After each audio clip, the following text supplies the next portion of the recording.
We're finally starting to see some snow this month, Dan. Yeah, after we've had some periods of milder weather now turning back colder, the snow has arrived, at least in small spurts. It's not like we're getting the big nor'easter to come through, but we were just talking off the air. A couple inches here, at least this morning, a few places yesterday also, the same type of deal. Now, will we get another round here this week? Let's talk about it, plus some more cold air. Here right now, there may be a couple of flurries over the mountains, but this is a far cry from the activity the last couple of mornings that have featured widespread, pretty decent snowfall rates. Now, again, rates mean a lot this time of the year because this afternoon we saw very, very light snow that didn't add up over parts of our eastern counties, except for maybe central and eastern Lancaster counties, perhaps picking up a quick inch of snow. Regardless of that, again, there's more cold air, so that means at least the chance of some snow showers out there over the mountains. So do keep that in mind if you have any late travel plans here tonight or early tomorrow morning.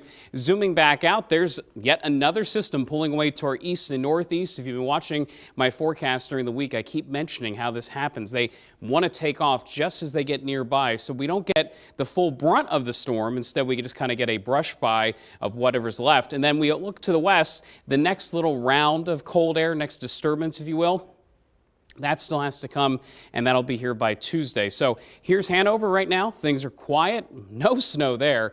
I mean, again, it's pretty awesome to watch these tower cameras and see the changes as you go just maybe a 50-minute drive. So from there in Hanover to E-Town, where likely a couple of inches are still hanging out on the sidewalks there and perhaps in some of the parking lots, to the roads in pretty good shape at this point for the most part across the mid-state. We had a lot of time for cleanup today, plus some drying out during the day too. Current temperatures were in the teens for the most part. York at 13, Harrisburg at 18, 22 in Lebanon. Notice the winds 5 to 10 miles per hour still. Winds are going to be a big factor over the next couple of days. So today's high was 33. Tomorrow we'll take a step back from that, and then a much larger step back Tuesday. Some Arctic air briefly arrives for that part of the forecast. But at least through tomorrow morning, prepare for teens. I know that there's a lot of schools and businesses off tomorrow, but if you're heading out early, do be aware. It is going to be a cold one. So there could be a couple of additional snow showers here tonight, especially over the mountains, but I don't expect a lot of activity tomorrow. Temperatures holding close to 30 degrees. The true cold air is here for Tuesday. We get some sunshine with it, but brisk weather, temperatures for highs near 20. Morning temperatures in the teens. Again, very, very cold weather. We rebound Wednesday into Thursday. But more cold air looms, and that's going to be more the focus, I think, of the forecast when you look at the 7-day.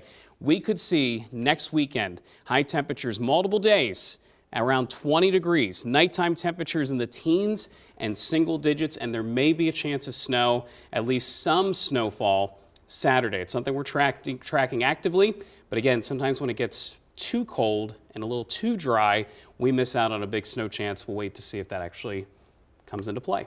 All right, Dan, thank you.